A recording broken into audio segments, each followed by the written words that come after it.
Okay, part 2. Welcome to a Tuesday night shiur Parashat Korach. In this week, you got a question? No, take it back. Lo Baishan Landan. It says in the Pirkei Avot, the shy person will never be a learned person. Why? Because he doesn't know how to ask. Okay, today I want to talk about the power of the woman. Everyone likes this topic, right? The power of the woman, right?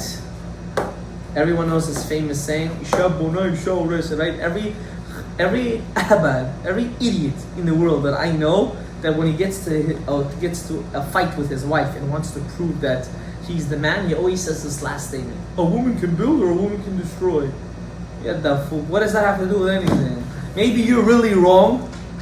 Maybe you're the debil over here, right? Maybe you're the idiot.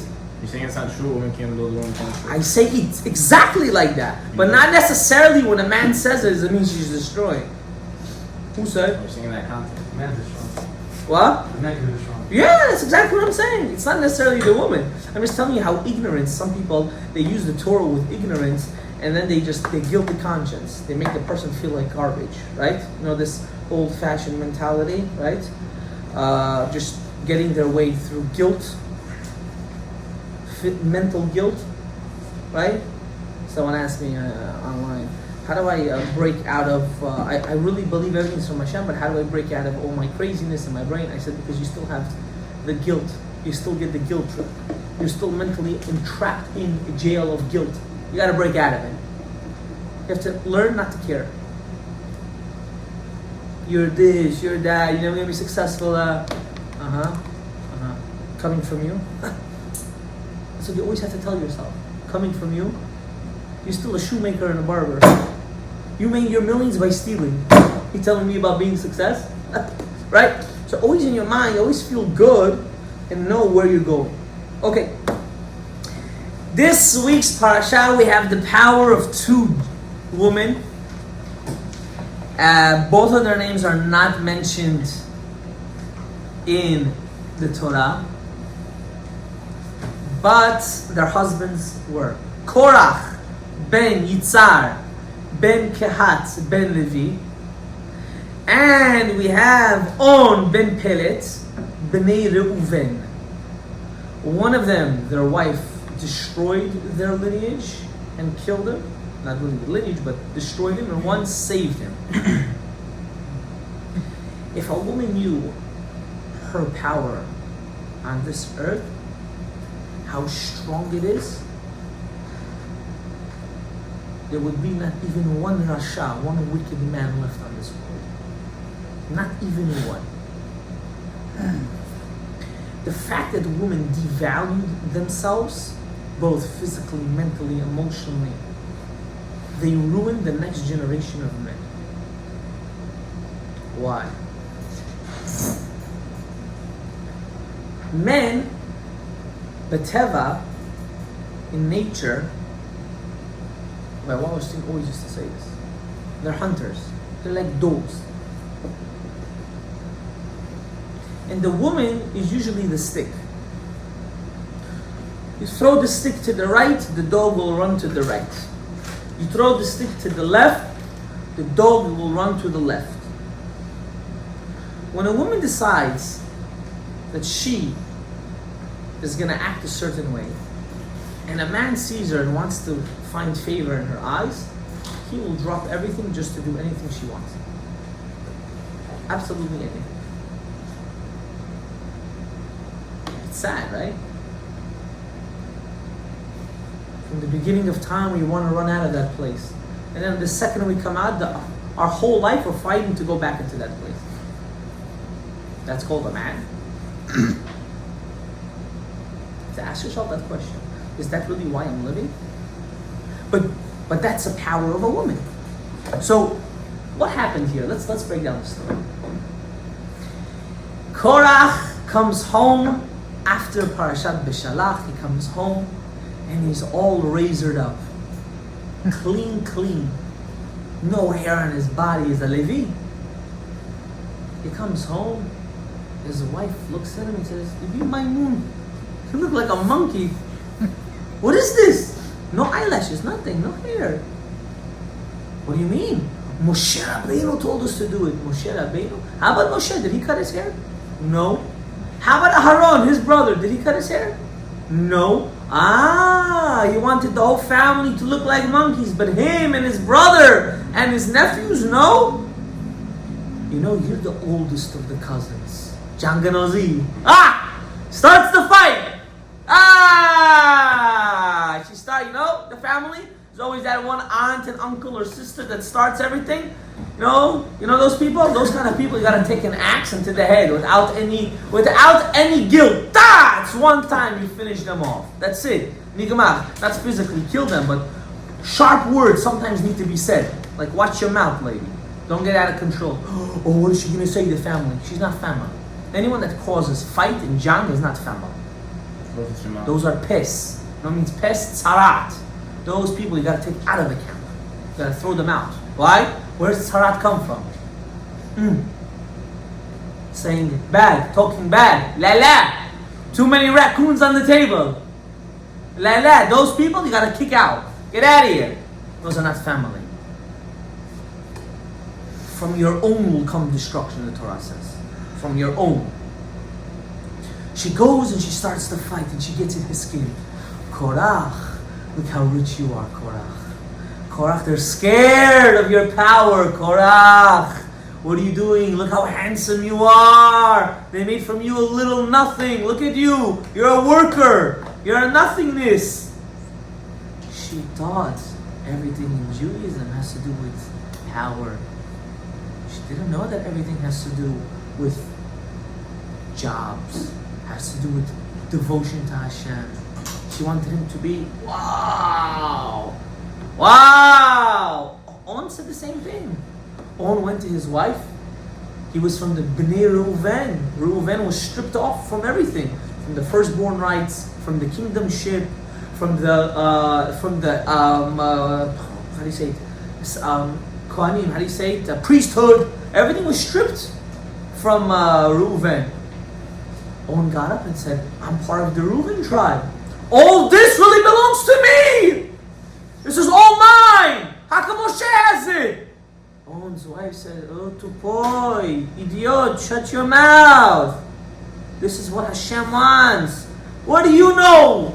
Whoa, you look at you, woman. You're stopping me from growing." How many men say this to their wives? "Look, I can't grow because of you. You're always shutting my mouth. Look at you. Oh, you only want to be simple. You want to be like this. If it wasn't for me, where would you have been today?" How many of us heard this? I took you out of the dumps. I made you into who you are.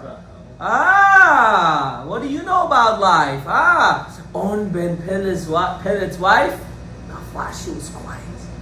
She said, okay, no problem. Keep on ranting.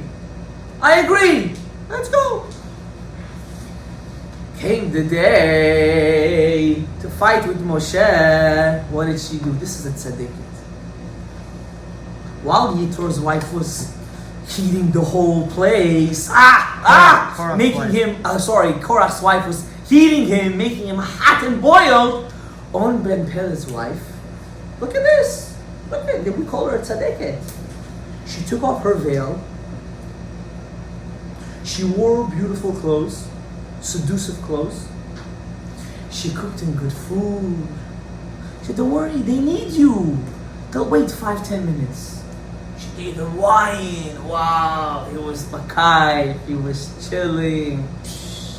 She took him to the bedroom. She gave him satisfaction. He fell asleep.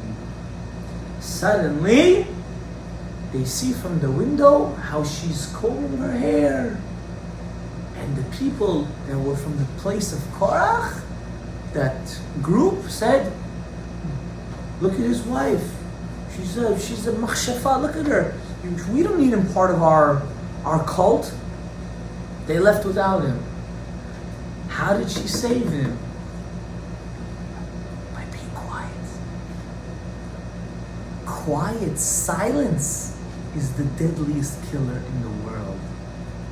the deadliest. It's not always about being right at the moment. It's about proving the point of what you were trying to say to the people. That's a smart woman. When a woman knows that silence is the answer, not necessarily if I'm going to start barking will he listen to me. So how did she win? She won by not talking, not by talking. And Korach, how did he lose? By his wife talking and not talking. Do you understand how a woman can make or break, create or destroy, form or unform? That depends on who? Depends on you. Are you willing to be like a snake that's going to run after the things that you shouldn't run after? Or are you going to be wise and control yourself and refrain yourself, but find someone that's worthy of living with? I have a student that's getting married. He didn't confront me about the shidduch. And I know why. Because if he would confront me, I would tell him not to get married.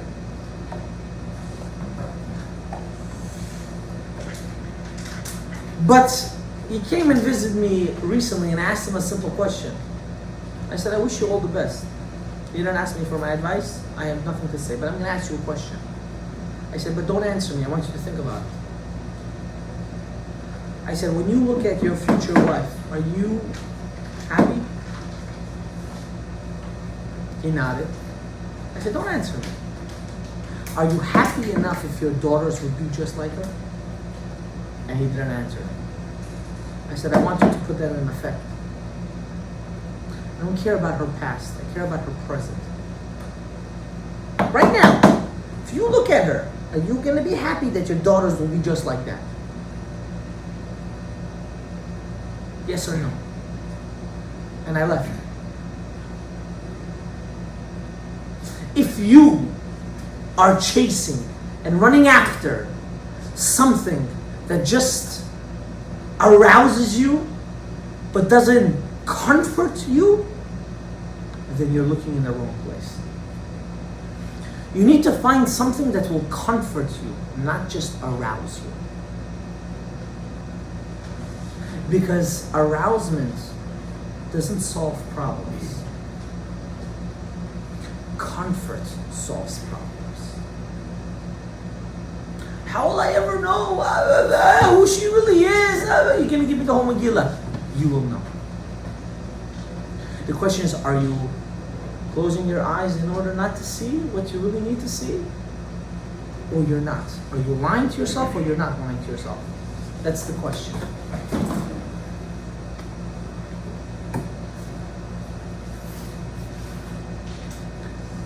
Women were created for one thing. What were they created for? What does the Torah say? Why was a woman created? To help the man. She was solely created in this world to help us. Because we don't have all the tools in order to have a functioning life. We need a woman. I'm not ashamed to say it, I'm happy to say it. I'm happy. What's my famous line? There's 3 famous lines. Marriage is a beautiful thing if you marry the right person. That's one. Number 2. Marry one wife that has the power of 10 instead of trying to marry 10 wives that don't even have the power of 1. These are very important things that you don't learn. So what do we run after? I'll tell you what we run after. We run after the model body. We run after, this is sad to say, but status. What status is this girl going to give me? She comes from a rich house, poor house. How is her father like? I know guys like that. They don't care anything about her. Anything. What's the status about? She's not the dafuk. You're retarded. You're going to live with this person for the next 80 years of your life. You have to start building your own. not worry about what she's bringing in. You're going to be reliant on that forever? This is stupid. When a person uses the mouth correctly, he can only build. Shlomo Melech says, a smart woman builds the house. A foolish woman burns down the house. Why? Why did he say that? Because he knows at the end of the day, the woman can get her way. Ask any married man. She'll always get her way. The question is if she will represent it nicely, cunning, smart, she'll get her way with him agreeing. But if she'll represent it forcefully, angrily, too much emotion, she'll get it too, but it will be with hatred. Is it that difficult? Oh, you're manipulating your husband. Yeah, what's the problem? You do it all the time. Who are you lying to? You manipulate your wife, and your wife manipulates you. Nothing wrong with that. But it's not genuine. You're not living genuinely anyways! What are you lying to me? You fight every day. I get phone calls every single day. I was coming home here, I'll get 2 phone calls. So what? Use your tongue. Know how to speak. Know how to be cunning a little bit. There's nothing wrong with that. I'm not telling you to lie and cheat and do disaster. But if you want a certain thing, it's like foreplay. Same thing. I have a question. 1 second. Foreplay is like being cunning. It's knowing how to manipulate the situation. If a man's good with his mouth and knows how to talk, and good with other parts of his hand and knows how to get to her brain, he'll arouse her in any second. And then he'll never have to complain. How come she never wants me? Because you're a nushut, that's why. You're a tupoy. You're a debil. That's why. Because you only care about yourself. Right? You're not a adam. You're not pukil. You're not smart. You're not visionary. You don't know what exactly she needs at that moment in order to get her to that mood of yes. You're dumb. Why? Because it's all about you. And if it's all about you, it's destruction. Korach's wife said, it's all about you. On Ben Pelet's wife said, it's not about you. And he survived and he died. What's your question? So you're speaking about like that manipulation that women can do, but obviously it's like to get the man to agree in a good way. Correct. Right? But how do you determine the fine line of bad and good?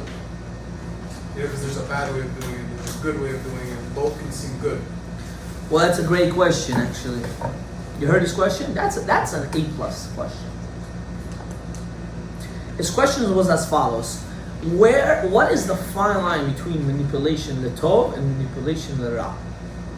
And the answer is very, very, very simple. If the manipulation is going to cause you to break one of the 613 plus 7, 620 mitzvot, it's bad. Because she can manipulate you to go to a vacation and enjoy and party all night. And you'll agree. Why? Because she confronted you properly. But in your head, you have to understand it. You have to have ground stability. I'll do anything you want, but it has to be on the dialogues, on the rules of the Torah. That I'm not willing to do. Most issues in the family has nothing to do with Torah. It has to do with who's right and who's wrong. I'm telling you. Once one of the spouses want to do something against the Torah, they're seeking a certain attention that they're not getting from their husband, so they're trying to get it a different way. Or the other way around, too. Men cheat all the time. Stop living in a dreamland. Happens. What if they don't know, like the 613 and 12? They have to learn. They know basics. You know what basics is? You can't do stupidity. Everyone knows the basics, right? Brachot, I don't know, tefillah, everyone knows this. Mixed parties, modesty, everyone knows this, right? Now, is certain things hard? 100%. Not today it was 100 degrees, 100 degrees, 106 degrees, right? No one get offended, but this is the reality, right? Tzniut, modesty, right? Modesty. There's here, there's here, there's here, there's here, there's here. There's halachic guidelines. Now, I know you're growing this, that. Okay, no judgment. I never judge. But at the end of the day, there are certain rules that must be followed and must not be followed. That's what it goes down to. And don't get me wrong, they can manipulate you. You can now go rob a bank and sit in jail for the rest of your life. They could do that. They have a talent for it. They're amazing in it. They're not using it properly. You want to know why? Because they think always about the now, and they don't think about the future. Which that's another thing that I want to talk about in a different day. You know what destroyed the discipline of children these days? The woman caring about the feeling of the child and now, not worrying about the child's feeling in the next 10 to 15 years. We'll talk about that in a different day. It's very deep. Too deep for you to understand it this morning. Right? And you have a question? Any questions? That's it? Okay, Rabotai, how long was that for? 21 minutes. Okay, I spoke for an hour already today. And no questions? Good? Okay, you have a question? Because I'm ending the shiur. You can ask about anything. 21 minutes. Yeah, I spoke with you for 45 minutes. No 2, no point, no. I'm going to finish with this. Why does it stop? It says, "Vayikach Korach ben Yitzhar ben Kahat ben Levi." Why doesn't it say, "Ben Yaakov ben Yitzchak ben Abraham"? Why does it stop by Levi? Huh? Because it was pretending like he actually wanted to upkeep Yahweh's honor. Because they want to see Korah. How about David? Yaakov was Midat HaEmet. He came from the attribute of Tiferet, truth. Hashem didn't want to desecrate his name because of a grandchild that's desecrated. When you are a true worthy person, you will not get judged because of your descendants' downfall. Lahafach. Because of you, that will give them the strength to continue going. If not for Zchut Avot, we don't know, we have some grandparents that passed away. If not for them, we wouldn't be here today. It is impossible for the Jewish nation to be in continuous and clean bloodline if not for grandparents that died for it. Died for it. And today, what do we have? It's not no judgment, but this is the reality. You go to a bar mitzvah, you think you're going to a strip club. What kind of crap is that? We're fighting about mixed weddings in our community. Forget the mixed weddings right now. You got strippers coming to a bar mitzvah. Crazy, right? What the F is going on? Is that what you're teaching the kid? He's going into Torah mitzvot? You got a rapper, Kushi, Spanish. Again, nothing to do with their background, just the culture difference. They're singing, they're spending thousands of dollars. Mamon Hekdesh, thousands of dollars that you cried on Yom Kippur and Rosh Hashanah to have. You're throwing it to the garbage. Those people deserve to be poor. Every single one of them. They deserve to be aniyim merudim. You want to know why? Because if you don't know how to value the money God gave you, you don't deserve it. If you don't take that money and feed your brethren, oh, but I give tzedakah. No. When you will give yearly or even monthly the same amount you gave for that bar mitzvah to get those strippers and to get those zonot and the singer and all the lichluch to tzedakah, don't talk to me about you give tzedakah. Don't talk to me about your write-offs because you're trying to run away from taxes. Don't give me this nonsense. Don't give me this. What? And then they cry after why the kid is falling off the derech. Hey, you idiot, you did this. You did this! And then they go home, the husband and wife, and they fight. How come you looked at her? You invited her! Are you stupid? Are you dumb in the head? You invited her, and I'm fighting with your husband because he was looking at her and dancing with her. I got it from my son. Dumb and Dumber. You can't blame the kid for being a chamor. He came out of a chamor. when an Isha comes out of Isha, you can't blame the Isha. It is what it is. Oh, you're too much. I don't care. I don't care. I understand. Come on, son, the kid does it on his own. He takes money, he goes out, he goes to the club. A parent is giving an opening for it? Yo, you gotta be. This is the really stupid. You know what I'm talking about? This is the really stupid. This is the moron. Right? This is a moron. This is a dafuk. What are you teaching your kids? And then we cry. It's so mugurbal. This world is so... The ones that talk about it are wrong. The ones that just lick the community members' tuchases all day and tell them what they want to hear are right. Olam hafuch ra'iti. I saw a world that's upside down. It's disgusting. It's disgusting. Don't do this to your kids. Save the money. The weddings that are going on now, Hashem yishmor rachem. They should stop all this. They should give the groom side and the bride side should give a matana, $25,000 on both sides. Instead of spending it on the wedding, take that money, put a down payment for an apartment.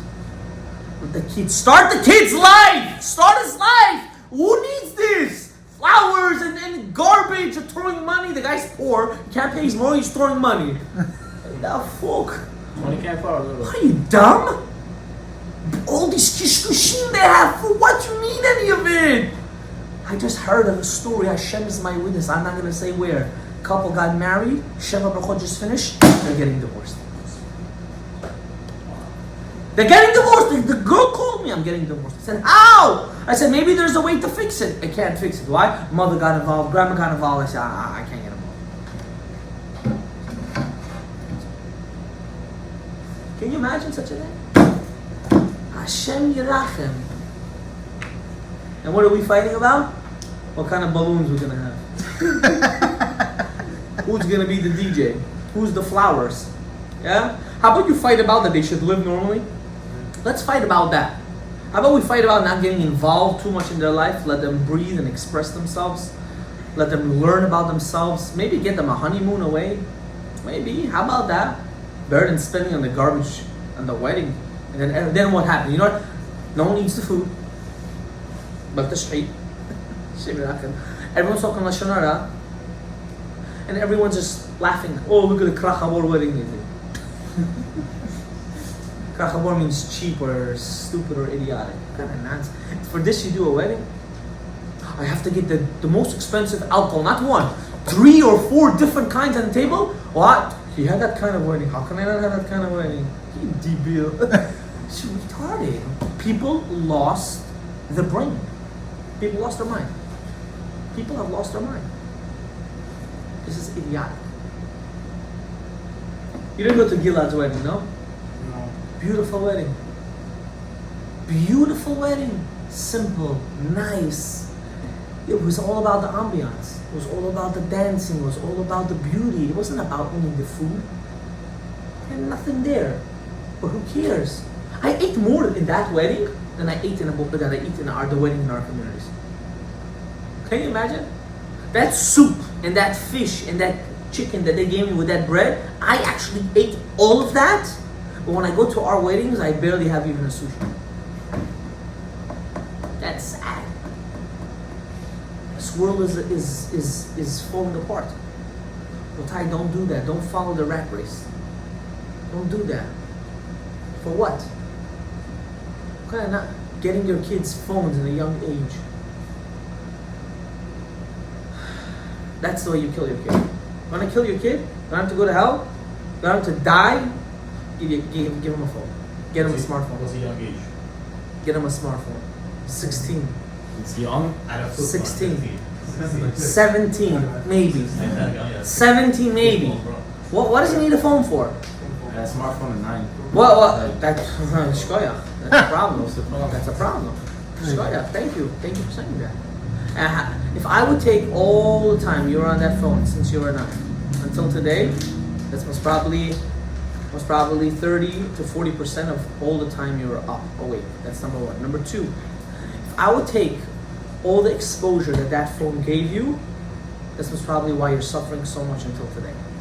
If I would explain to you what that phone did to you, adults can't get off of it. You think a child's gonna get off of it?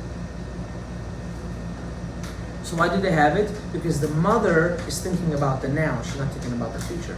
Oh, his mouth's shut when he has the phone. Here, take it. She's not gonna think, okay, I'll suffer now, but in 10 years from now, he's gonna be able to have good habits. So what does she say? She blames everything on the husband. I did everything myself. I can't be with them. You only want kids. You go kaifalat. Oh, the whole Megillah. She doesn't look how much he works, how hard it is, how much he struggles. You think he has patience? He doesn't have patience. He's not built for it. He's not built for it. Alright, but if you get a kid a phone now at 16, 17, they go out, they're like late, coming back late at night, you have no idea what happened, you don't even know if he's alive, they go to the city. Why? I mean, why? Why are they out until 4 o'clock in the morning? No, let's say he's out till like 11, 12. Why? Whatever. Why is he outside till 11 o'clock? Having fun, his friends, whatever. Why? Well, what's a curfew? What's a good I asked you a curfew? question. Why? Why not? Because he was exposed, that's why. If he would never be exposed, he wouldn't do it. Just That's go my out with his point. friends?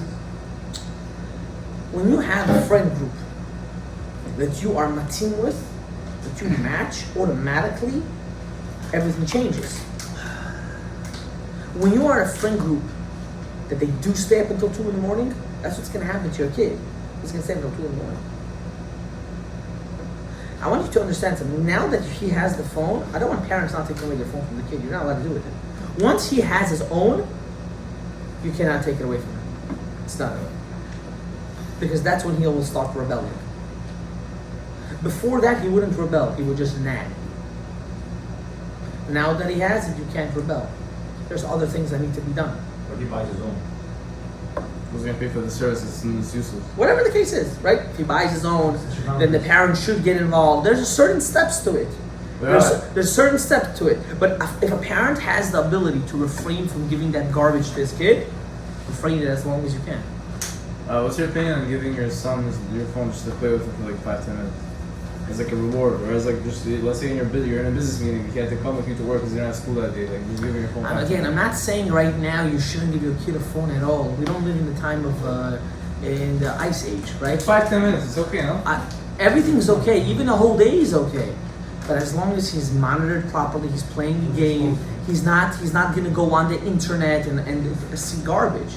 That's what it comes down to. You go on one of these apps, you're already watching people doing the nonsense. So video games is okay or no? Video games is another issue. There's dopamine to it.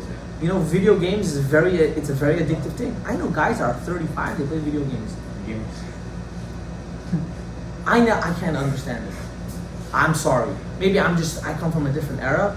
If you would sit down and play a video game for that long, you're no shoot. What's that long? But they make thousands a day. You're no shoot. If it's your job, it's something else. But if that's what you're doing and all of your free time, I'm not saying you are. I'm saying when I would grow up, they would call me an idiot. That's it. He's done. He's gonna be like that for the rest of his life. And they were right. Why are you wasting your time playing video games? There's no good. There's nothing. Where's that hustle mind? Where'd it go? What goodness do you get out of playing a video game? Unless you're a gamer, make it for money. What goodness? Do you gain any knowledge? Do you gain anything? Don't get me wrong. You can play a video game here and there, but once it already becomes too much, it's an addiction. That's a problem. These are bad habits. I'll tell you, I'm not old-fashioned. I'm a very open-minded person. I let my kids my son doesn't come home until 11 o'clock, 12 o'clock. Why? He's with his grandfather, he's learning, he's doing things, right? And you have to keep the kid occupied, right? But I sent him to sleepaway camp. I sent my daughter to sleepaway camp.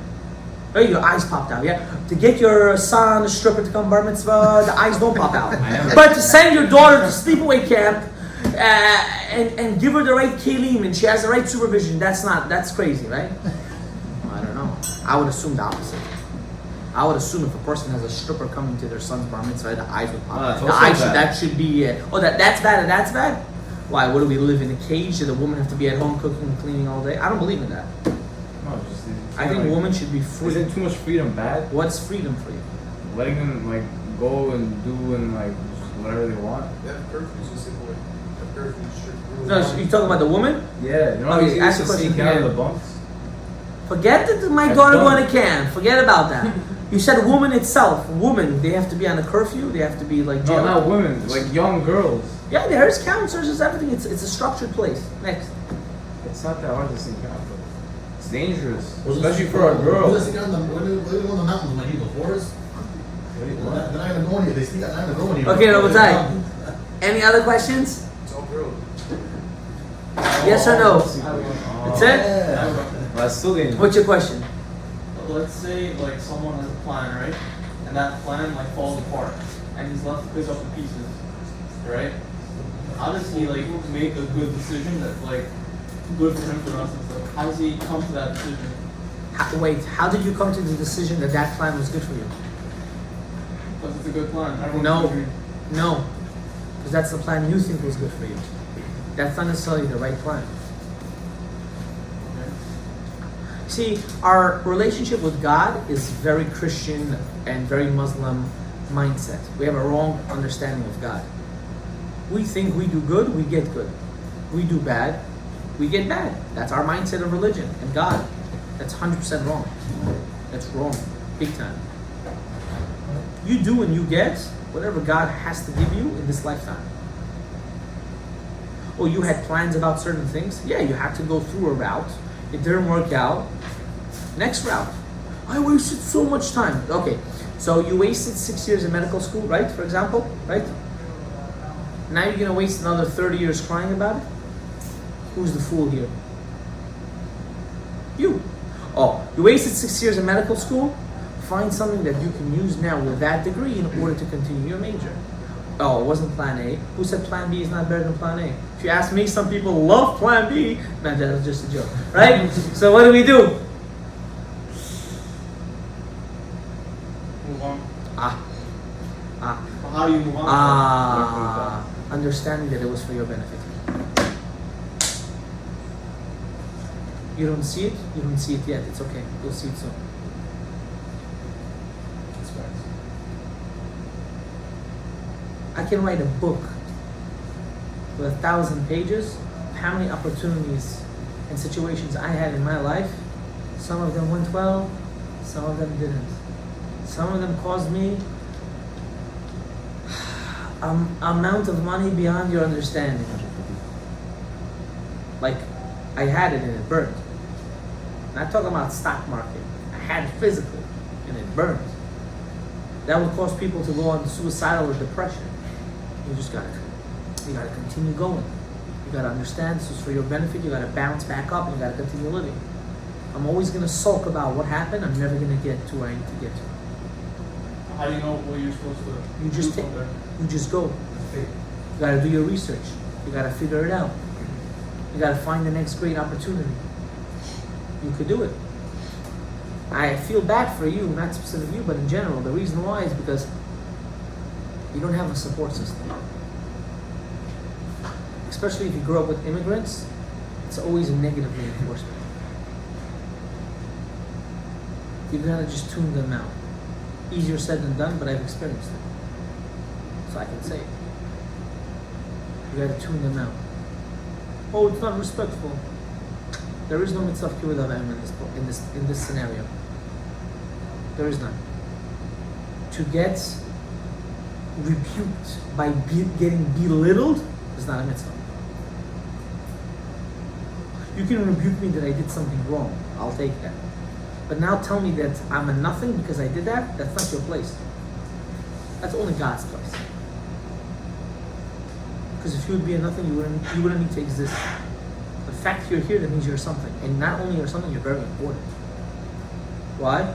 The world is only here for you.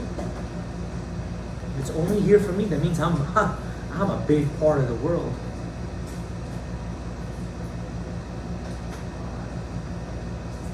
We're done? Rabotai, it was nice, it was great.